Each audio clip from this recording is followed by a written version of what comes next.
That is what I think. I want to know what you think. I have the poll question up on Twitter at ESPN Greeny. Who do you have in the AFC North? You see the options. They are the obvious ones. And we'll check in on what you think here and later on the radio. Meantime, I have Rob Ninkovich back with me. And Field Yates gets up with us for the first time this morning. Field, I'll give you the floor first. What do you think? I have the Steelers winning the North. What do you think? I think you're a little bit crazy, Greeny, but I still respect your line of reasoning. Let me give you the reasons why I believe the Ravens will be the chalk pick and will actually make good on that bet.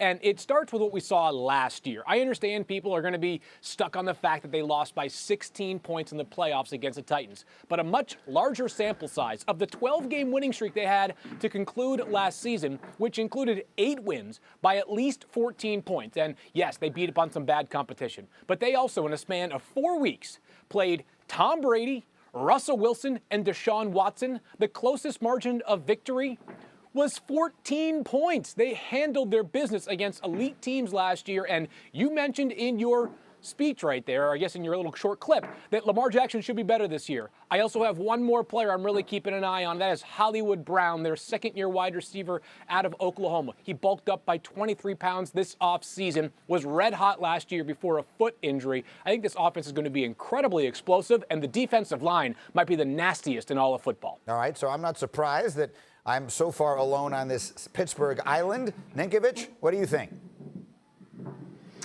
Greeny, I think those terrible towels have you hypnotized. Look, I don't understand where the logic is of the Steelers winning the division when they have the Ravens, who are the defending champs, and they have Lamar, who's going to have a better season than last year. So hear me out on this.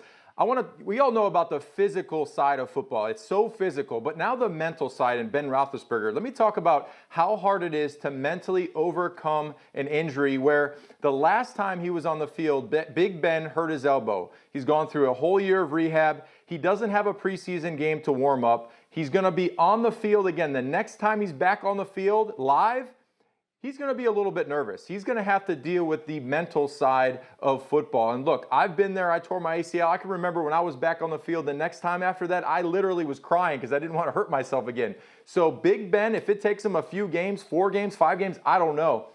If he doesn't get back out there in the first game and get back to old form, I don't see how they can win the division. I understand what you're saying, and you mentioned that in our meeting this morning, and that I think is a very good and important point. All I'm counting on is that if Roethlisberger has to be better than what they had last year, he should be markedly better, assuming that he is able to do it healthy. And again, I said it in the piece, they were 8-3 last year when they scored 10 points. Their defense was that good, and their quarterback play was that bad. I think that he should make them that much better. The Steelers are going to go 12-4. Thank you for watching ESPN on YouTube. For live streaming sports and premium content, subscribe to ESPN+.